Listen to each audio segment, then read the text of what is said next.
Halo semuanya, selamat datang lagi. Hari ini kita punya bahasan yang keren banget nih, sebuah tradisi kuno dari Maluku yang ternyata relevan banget buat kita sekarang. Kita akan ngobrolin soal sasi. Tapi, sebelum kita masuk ke sana, saya mau ajak kalian mikir bareng-bareng dulu deh. Pernah nggak sih kita berhenti sejenak dan benar-benar nanya ke diri sendiri, apa sih peran kita sebenarnya di planet ini? Apa kita cuma numpang lewat, atau ada tugas yang lebih besar? Nah, untuk menjawab itu, kita coba bedah satu konsep yang kuat banget dalam ajaran Islam, khalifah. Ini bukan sekedar sebutan loh, ini adalah sebuah amanah, sebuah tugas suci yang mendefinisikan peran kita, manusia sebagai pengelola, penjaga atau pelindung yang ditunjuk langsung untuk merawat bumi. Dan ini bukan cuma ide filsafat yang ngawang-ngawang ya, ini adalah prinsip yang fundamental. Al-Quran secara lugas bilang kalau kita, manusia, memang dijadikan khalifah di muka bumi. Jadi ini adalah sebuah tanggung jawab ekologis yang udah jadi bagian inti dari keyakinan. Oke, sekarang dari konsep yang agung tadi, yuk kita geser dan lihat gimana wujud nyatanya di lapangan. Tepatnya di Kepulauan Maluku, Indonesia. Kita kenalan sama tradisi kuno yang namanya sasi. Jadi, sasi itu apa sih sebenarnya? Gampangnya gini, sasi itu sistem kearifan lokal yang, jujur aja, brilian banget.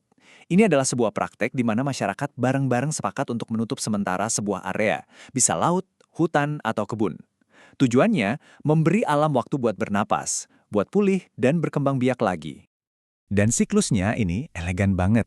Semua dimulai dari musyawarah, di mana semua warga setuju, oke, area ini kita istirahatkan dulu.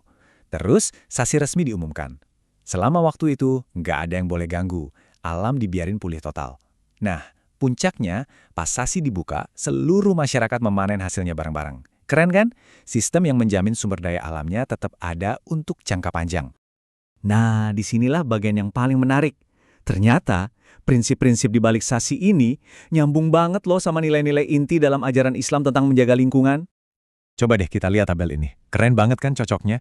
Prinsip panen berkelanjutan dalam sasi itu ya cerminan dari amanah, yaitu tugas kita menjaga kepercayaan dari Tuhan. Terus, membiarkan alam istirahat, itu adalah wujud ihsan, berbuat baik kepada semua ciptaan. Pembagian hasil yang adil itu jelas sejalan sama keadilan sosial, dan tujuan utamanya, kesejahteraan bersama, itu adalah inti dari maslahah atau kepentingan umum. Jadi ini bukan dua hal yang beda, tapi dua bahasa untuk etika yang sama. Ini membawa kita ke sebuah gagasan yang lebih dalam lagi. Gimana kalau praktek konservasi ini bisa berevolusi? Jadi nggak cuma memperkuat budaya, tapi juga iman. Gimana kalau menjaga alam itu kita pandang sebagai sebuah bentuk ibadah? Tentu, ada tantangannya kan? Tradisi sasi, sama seperti banyak kearifan lokal lainnya, kadang punya akar ritual yang mungkin terasa mistis. Nah, pertanyaannya, gimana cara menggabungkannya dengan keyakinan monoteistik tanpa malah jadi praktek yang dianggap syirik atau menyekutukan Tuhan? Nah, kuncinya ada di evolusi, prakteknya diadaptasi. Ritual-ritual yang mungkin dulu ada unsur magisnya diganti dengan doa dan zikir bersama, memohon berkah dan perlindungan hanya kepada Allah.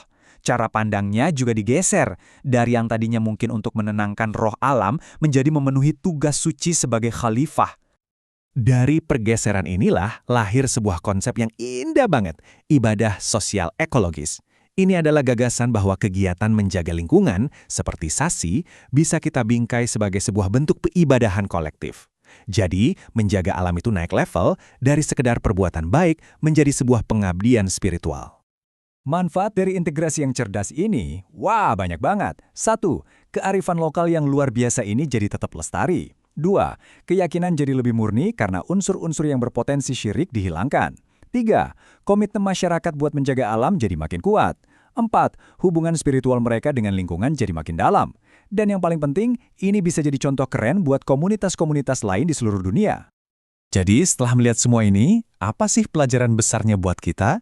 Apa yang bisa kita bawa pulang dari kearifan masyarakat Maluku ini dimanapun kita tinggal? Intinya tuh ini teman-teman, sinergi atau perpaduan antara kearifan lokal yang sudah teruji zaman dengan kerangka etika dari sebuah keyakinan, itu bisa menciptakan sebuah model keberlanjutan yang sangat kuat dan nyata. Ini bukan teori di atas kertas, ini solusi hidup yang nunjukin kalau menjaga budaya dan menjaga planet itu bisa banget jalan barengan. Dan ini saya tutup dengan satu pertanyaan buat kita renungin sama-sama. Kearifan tersembunyi apa ya yang ada di komunitas kita masing-masing yang mungkin bisa kita gali dan hidupkan kembali untuk ikut membantu menyembuhkan planet kita? Jawabannya mungkin lebih dekat dari yang kita kira.